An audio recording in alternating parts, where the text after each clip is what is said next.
Hello, beautiful people. Welcome or welcome back. Tisha here for our first review of Sister Wives Season 19. We've been waiting for this moment. The moment where we can watch the bald eagle and his bird. The moment where we can see them lie to our faces, acting like we do not remember how they've been acting over the last several years. We've been waiting patiently for the moment that TLC shows his hypocrisy to him. And by the looks of this first episode,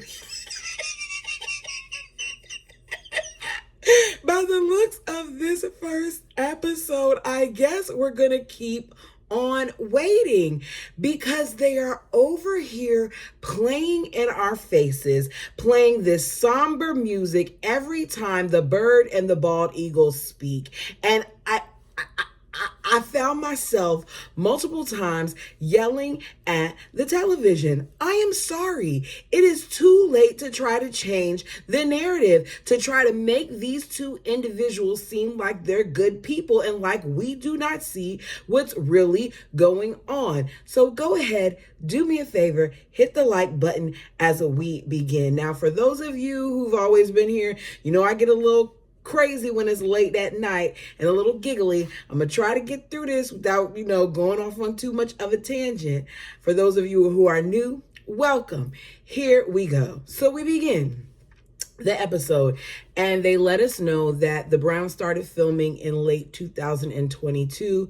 Then in March 2024, March 5th to be exact, Garrison passed away. They put that he was greatly loved and will be deeply missed. I am glad that they addressed that right away because his passing really not only rocked the family, but us as fans as well. But we get flashbacks of all those different things, and we have the bird saying, I wanted to sit on the porch with my sister wives. I don't understand. Cody says that the dream of the polygamous family is shot. It is over. He doesn't talk to Christine. Him and Janelle have been separated. Him and Meri aren't seeing their divorce. Like they're not saying that they're divorced, but they're not in a marriage either. And he doesn't want to be in a marriage with her. So he's trying to figure out who he is now without his family.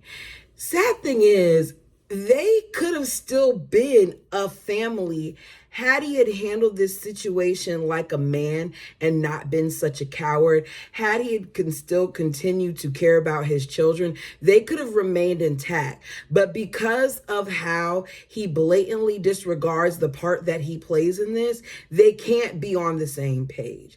They've known this entire time that they only had a certain amount of time to pay off the land, or they'll lose it. At this point, it's been 4 years. Remember, Janelle reminded him of this a year prior to that when she had bought the RV and she stayed out on Coyote Pass trying to get some things put in place in order to have Cody actually want to do some stuff with the land. But the bird lets us know that she feels like it's a stupid contract. Now, what's stupid is how she and Cody are standing out here on this property for the umpteenth time talking about where the different houses should be, when at this point it's looking like it's just her and Cody. All of this time that has passed, and the bird and the bald eagle are still not giving us content in their house. They're still utilizing the outdoors in order to give us things. And I don't feel like I want to see it. I'm tired of seeing him chopping wood, and I'm tired of seeing them outside, but whatever. The only people who have a say when it comes to Coyote Pass at this point is Meri, Janelle, Robin, and Cody, because Christine said she wanted no parts of it. And when she left, she went ahead, said, you can get that part of the land as long as you allow me to keep the equity in the sale of my house. She said, I wanted a clean break. I feel like that was smart, but I feel like Christine still should have fought, but I get why she didn't. She just wanted peace. When you're done, you're done. So now, Cody is trying to figure out whether they'll build or not, because he really is leaning more towards selling. I feel like they should sell it and they should divide it up fairly, not equally, but fairly amongst the people who actually put money into it. Because Robin still wants to build, and for whatever reason, she feels like Meri will want to be building there too. Now, later on, Meri talks about wanting her piece. I don't know if it's to build there or if it's to sell there or if it's to get a profit from. I don't know. But for whatever reason, Robin thinks that Meri wants to be on that land, and she feels like Cody and Janelle can work on things and they can heal and they can be together as well, because according to her, she's committed her entire self to this family. But as she's talking, I just can't help but say she is full of crap. We flash to Meri, who says for a decade she saw the separation of her and Cody coming. So now she wants to get her spiritual connection severed. She says that Cody tricked her by saying that they could start off fresh by moving to Flagstaff. And I feel like she's right. He did trick her. Let's call it what it was, though. He didn't trick her. He lied to her, because he did it to her and he did it to Christine. And he nagged her and kept questioning her, trying to figure out whether or not she was going to move there, knowing all along he had no intentions of rebuilding with her. He just needed her funds. But Cody wonders, as he's standing out there, if the catalyst to everything was the one home. I'm telling you all now, if I forget something that you want to talk about, put it down in the comment section, because there's a lot that I did not put in these notes. I'm not going to be as detailed as I've been in the past when it comes to this, because I feel like we're going to get to the point where it's just going to be more ranting than anything.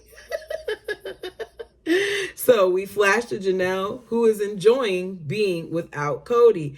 She said for her, the spark started to go away, and she started to realize, that this wasn't for her when the relationship with her children broke down, and she noticed that he wasn't trying to fix it.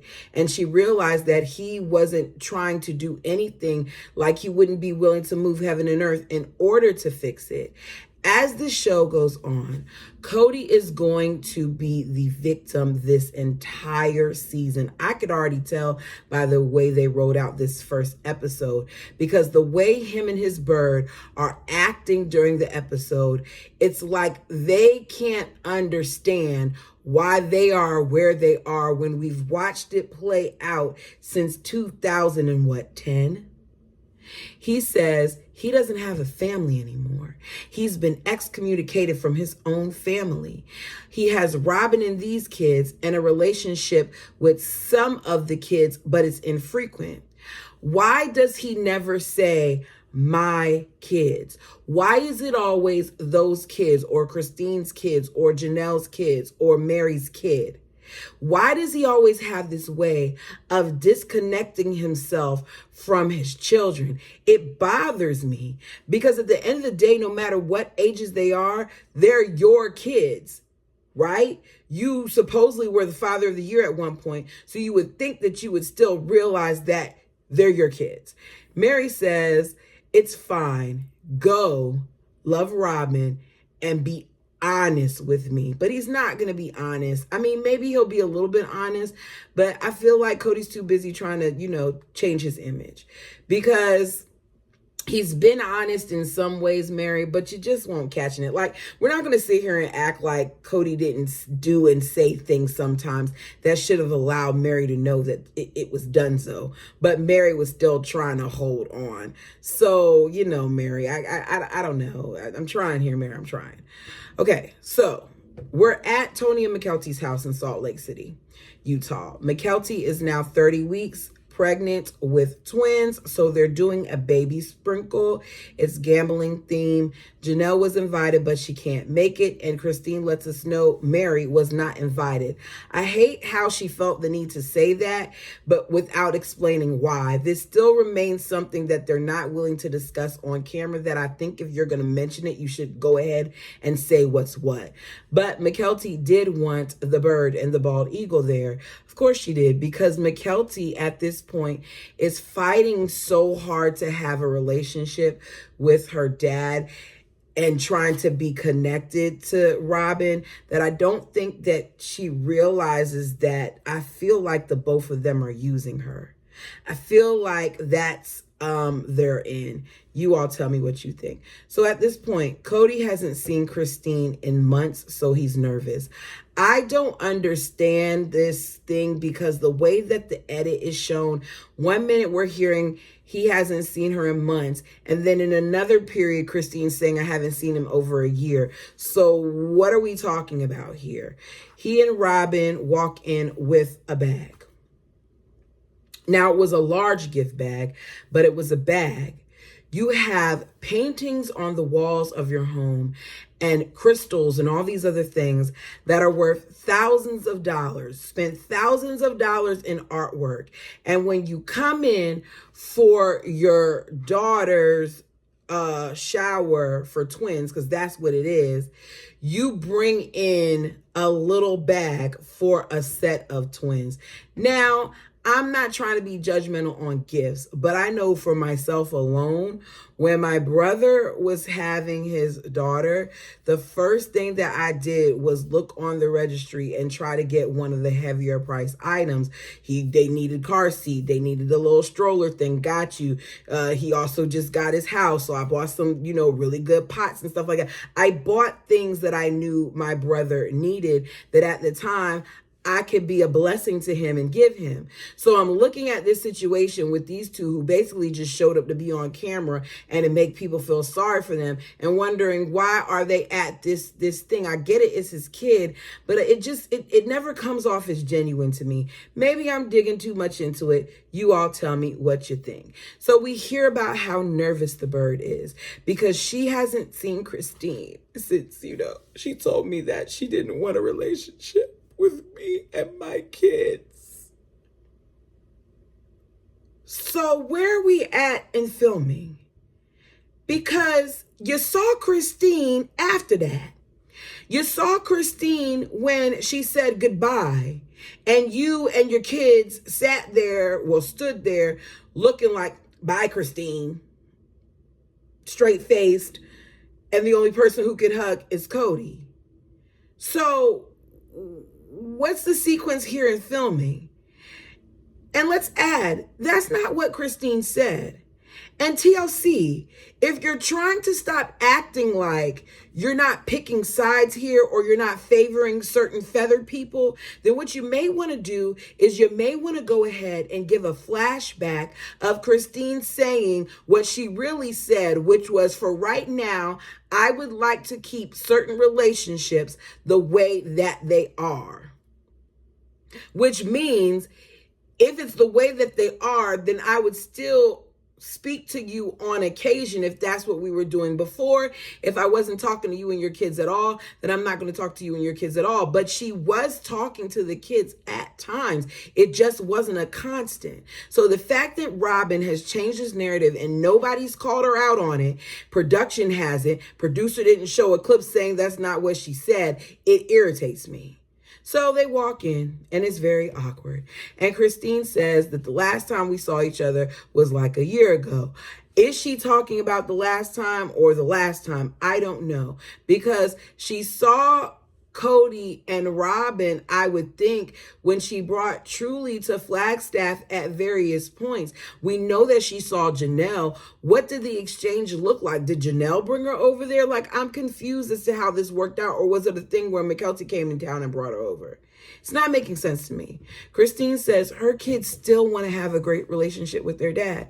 And she's going to encourage it because she wants it too. She even wants them to have a relationship with the bird. Christine is better than me because seeing the way that the bird manipulates things, I wouldn't want my children around her. She's not a safe space. They like to talk about safe spaces. That bird is not a safe space. So the bird says she didn't greet Christine because she told her that she didn't want to have a relationship with her. She's just going to keep saying this whole thing. She didn't want a relationship with me. She didn't want a relationship with my kids. Oh, woe is me. I'm sitting in my little nest and I'm so sad and I'm all by myself with Cody and my little kids. So she doesn't want to push herself on Christine, but she would like any type of relationship that Christine is willing to give her. And it doesn't make any sense to me. I have always been taught that when I walk into a room and people are in that room, then I need to speak. That means friend or foe, regardless if I care for you or not, I am going to be cordial and I can at least say hello. Cody likes to talk about how stuff is childish and all those other things. I feel like it's childish that you can't walk into a room, since you guys were the last ones to arrive, and say hello. You don't have to walk over to her and say hello. You walk and you say, hey, everybody. Because at one point, Aspen's like, I didn't even see you sneak in, and she gives the both of them hugs. Why y'all didn't walk around even to your own kids and say hi? It's weird. So Christine says, look, at this point, I don't want to say anything to them. I don't want to be disingenuous. I don't want to be friends or friendly. And that's fair. After seeing the things that have been said, after what's been transpired, they don't need to be friends. Christine tried that whole maybe one day we could be friends thing. But after listening to how Cody's talked about her in the tell-all and the things that's been said, I wouldn't want to be his friend either. But I can be cordial. So Cody says, Christine is good now because she's moved out and she's moved on. But Robin and I are struggling. The lie detector determined that is a lie. We've seen what him and his other wives look like when they struggle. When they struggle, he does not embrace them. He does not touch them. He does not talk to them. He does not look at them. He isn't near them. He wouldn't be willing to ride 5 or 6 hours to Utah with them, nor would he be sitting there at a table smiling and laughing, nor would he be standing leaning up the kitchen counter pulling Robin into him so that she could be close to him. I don't know if he wanted to do it to rub it in the face. I don't know if he wanted to do it because now he can show his love and before he couldn't, but that's not what Cody does when he's struggling with a wife. This is them trying to act like it's a struggle because the bird then says, it's been tough, This is the worst that we've ever been in our marriage. He doesn't know if he should blame himself or the other wives, and he is just feeling rejection. And he's looking at her and he's wondering if she's going to reject him too. Really? This is the story that we're going with. This is what you guys decided to come up with yourself and say, like, this is what we're gonna do. We're gonna come here and this is the story we're gonna tell. She says he's looking at her, wondering if she's gonna reject him too. So as a result of that, she is always having to make sure that he's not sabotaging the relationship. Welcome to the world of the 3 other ladies, because he sabotaged the relationships with all of them. He did. But he's not man enough to say it. So she says she misses the family and she misses the fun and she misses the kids and the other wives. Then you have Cody, who says that, I love Robin and she's dear to me. I respect her dearly. Her saying that she's still, good with me is valuable to me. But I'm struggling because I've had 3 other people, 3 other wives just blaming me. So now I can't look myself in the mirror. I can't look myself in the mirror and tell myself that I love me.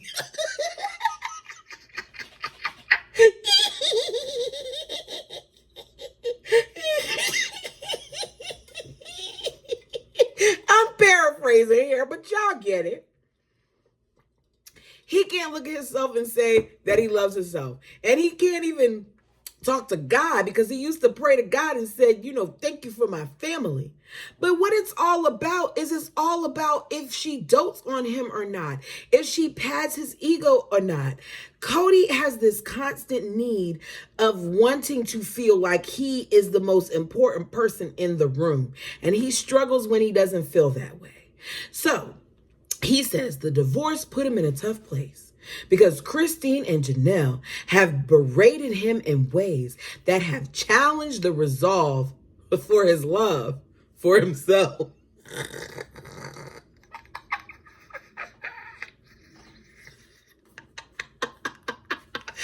I said, okay, I see what he's doing here. Do you all see what he's doing here? Family, do y'all see what he's doing here?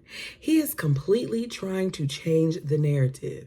He told Christine and Meri that he was never in love with them. He told Christine that he was not attracted to her. He calls Janelle the Teflon Queen. He says things about weight and stretch marks. He said so many things over the years about these women, and yet here he is trying to act like he was the one who was berated when he spent season after season berating all of them, with the exception of Robin, not just them, but their kids as well. Because whether or not Garrison has passed, I did not forget how ill he spoke of Janelle and her kids because of the things that they said against his precious bird, Robin. So TLC is going to let him spin things like this. At what point is he called out? What? It's a moth or something in here, y'all. Sorry, I just saw something fly. Oh, don't grit in my hair. Y'all know I don't edit. Okay, so they went from singing his praises to loathing him. If they're trashing him to the public, he can't begin to imagine what they're saying to his children. At this point, his actions speak louder than any words that the wives could say to their kids. So I don't even know why that's a thing. So Christine says that, whatever has been said has nothing to do with the way that the kids feel about him. Then Robin claims, she wouldn't talk against the moms because she's been through her own divorce. In other words, you're trying to say that they said things about them, but you said things too. Y'all definitely sit around when the cameras aren't around and talk crap about Cody and his ex-wives. You can't tell me different. Okay, we're at Madison's house. Isabel stayed with Madison and Caleb, going to school out there for over a year. Madison is currently pregnant. Janelle is there because she's helping Christine because Isabel is moving back to Utah. She's going to be going to the University of Utah, but she is not going to be living with Christine. Janelle has not seen Cody in months, but her and Christine have remained close. And I guess they either show the clip or tell Cody about this situation. And he says, Janelle's helping Isabel move. Oh my goodness. The tables have turned so bad. As soon as he made that statement, I knew that he was going to talk crap about those two ladies, and he did. He says, so part of the reason why Christine didn't want to move in the house in the first place, in the one house, was because of Janelle and Meri. Why are we still talking about this one house when we know you couldn't build the one house on Coyote Pass? Why are y'all allowing this narrative to continue, number one? Number two, it wasn't just about Meri and Janelle. That's how you know that the man doesn't listen. Because it was about the whole concept, the thought of being in a house, not having her needs met, while being forced to be around other marriages when she didn't have a real marriage herself. He feels like Janelle is following Christine around at this point. And he's such a jerk because you're the one who's sniffing behind Robin's butt. She's not a dog. You keep saying certain things like they're little kids or like they're animals that are just following like their master. It irritates me the way that he talks, because you can't trust anything that he says. But back at Christine's house now, they've made it, and Mykelti comes over, and Maddie and Mykelti are pregnant at the same time. We hear that Madison has not called Cody, and Cody has not called her, and that she has no relationship with Robin at this point either, that she's written the both of them off. She wants Cody to be consistent, and that's the only way she's willing to have a relationship. The producers then say, let's talk about Maddie, and he says, I'm not talking about her. If Cody is not willing to be truthful about certain things, to have discussions about certain things like that, I need them to start docking his pay. Because at this point, I'm tired of the jerk getting his way. He should have to address it, because it's a big deal, especially given how close at one point they seemed. She named her child after you. She had you do her wedding. There's something significant there that she is not in communication with you. The bird doesn't get why Cody won't reach out to his kids. She feels like Cody should be putting in the effort, but so should his kids. They are kids. It is not their job to parent. They should not have to put extra effort towards him when they've already been trying and he's never put any effort in for his kids. Mykelti feels like 14 years ago, her family was amazing, and now seeing where they are at, it's sad. Mykelti, it wasn't amazing because it was an illusion. The bird messed up the amazingness of it all, I guess. We then find out that Madison is also in Utah because they're going to go look at some properties, and Janelle is considering moving there with her. It's supposed to be a secret, but I think that Christine isn't realizing that you're having this discussion with Mykelti there, and I could be wrong, but I do not feel like Mykelti is the best person to have these types of discussions around, especially the way her and her husband go to Patreon and tell things. I don't think that she's that great of a secret holder. And I also feel like Cody uses them to get info. Janelle wants to move now, she says, because Flagstaff doesn't feel like home anymore. She feels like, she's kind of stuck, but if there's an opportunity for her to go, she's going to go. Cody says, they know that I suffer from fear of missing out. So anything that they can do to exclude me is a punishment. At this point, what Cody fails to realize is their choices of when they gather together and when they make certain decisions are not about him. But that is what people with narcissistic tendencies do and say, because he doesn't get it, even after all this time. Christine is worried for her friend. She's worried that Janelle will end up being stuck there, move on the property, and have to live on the same land as the bird and the bald eagle. To Meri. Meri's in Vegas. She's visiting her friend Brandy and Tim. She lets Brandy know that her and Cody are done. She's not joking, but she wishes she was. Meri, even though they're done, is still holding on. Meri would have still been with him in Flagstaff had he not said what he said. Brandy says she's glad that it's over because, like the rest of us, we've been waiting for Meri to move on. But I'm not the type of friend that Brandy and some of Meri's friends seem to be, because I'm not going to tell you what you want to hear. I'm going to tell you one time and one time only, because I've done it before. I don't like this person. I don't feel like this is the person for you. List off the reasons, then leave it alone. Whether you choose to be with them or not, it's on you. I've done my job as a friend. Now, if you come to me and you ask me some things, I'm going to tell you some things. But I've learned over time that people are going to do what they want to do, and that's fine. But I'm not going to sit here and double talk. And I say that because one moment Brandy is like, I'm glad this, I'm glad that. Then the next she's like, well, maybe Cody will reconsider certain things. Don't give that girl no false hope. So Meri fills Brandy in on the 32nd anniversary and how Cody told her he didn't love her, and Meri couldn't understand how he could say that and how he could say he forced things, because at the time that they met, they both were single. This is being said, Cody's being told this, and his response is he has no comment. But you don't need to comment, Cody, because you've already told us on multiple occasions how you feel about Meri. We know you don't like her, we know you don't want her, and we know that you said it was an act. She thought that Flagstaff would be a new beginning for them. They wonder, Brandy, if he's going through a midlife crisis. No, it's the real him.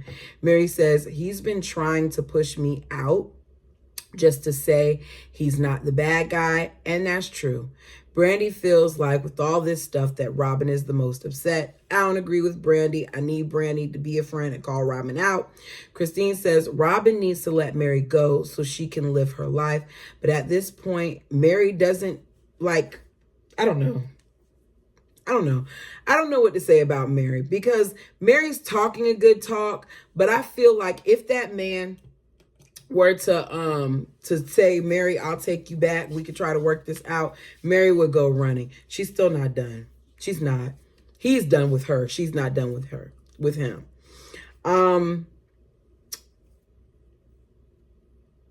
Meri says at this point, she doesn't care. She knows the thing that she's saying is going to make him upset, but she doesn't care how mad he gets about it.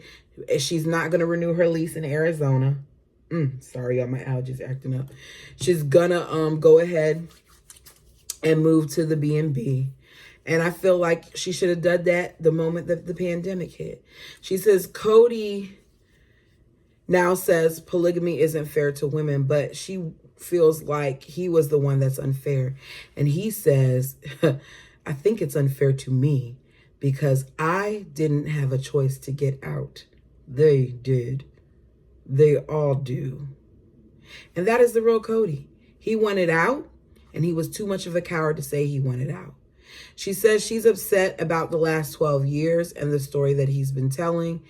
Meri then talks about how she wants her spot of land. I don't understand why. Sell it. Christine says, I don't know how, she says, I know how Kody is and the way that he works. They are not going to get a fair share of that land. And they didn't get a fair share of anything since Robin came. They joke about the remaining wives, her and Brandy.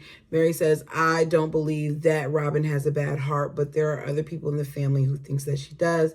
It's hard because she's always had my back and been so supportive. But, now it is the way that it is. That girl did not have Meri's back, and I can't believe she doesn't see it. She was coming to your house according to the book, infringing upon your one-on-one time with your husband, bringing her kids in tow on your nights. You don't think that that's not her trying to interfere? You let her get involved with you and Kody in the conversations you had because she could speak Kody. And you had her doing this time and time again.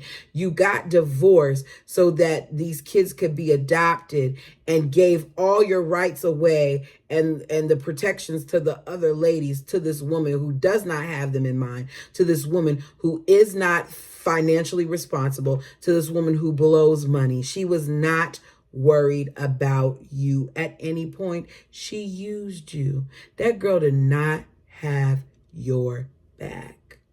Meri then talks about how, she still has pictures and mementos and things from her grandma and yada, yada, yo. And she doesn't know what she's going to do with all that stuff. I tell you what you do. You burn it. You give it away. You give it to Leon if Leon wants it. My parents are divorced.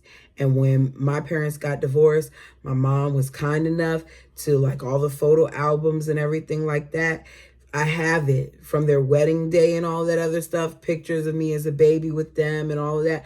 I have all of those items. My mom saved them for me and she gave them to me. I want to say I was in like the 11th grade when she gave them to me, but she held on to them so I could have them and I have them. And I feel like if you don't want to, destroy them, then put them in a place where you're not constantly seeing them and constantly being reminded about it, because it seems like Meri's still trying to hold on. Christine says, I love being single and I wish the same for Meri and Janelle. I want them to love their lives too. Brandy says, you've put up with something that you didn't deserve. I don't even think you realize that you didn't deserve it. The way that he talked to you, you would never hear my husband talk that way. I don't think you realize how good, a relationship can be. He didn't deserve you, Meri, and now you're free. And she then says, I wonder though if one day he'll wake up and feel like he threw it all away. And I said, Brandy, don't give Meri hope. Don't do that. She then says one day she does feel like Kody will wake up and feel like, wow, what did I just do? He'll be accountable to what he's done to his family, whether he likes it or not. And that's true. And that's the end. My major take on this episode is that Kody takes absolutely no responsibility for the failure of not one, not two, but 3 marriages. And he doesn't take any responsibility for the state of his relationships with his kids. I also see that TLC is still not going to hold him accountable. But you all, let me know what you thought about this episode. Leave it down in the comment section below. Like the video. It helps me in the algorithm. If you're new here and you haven't subscribed, go ahead and do that. I'm on the road to 2,000. Yes, I am. I know you're like, what, 2,000? I'm on the road to 2,000. And I plan on getting there sooner than later. Until next time.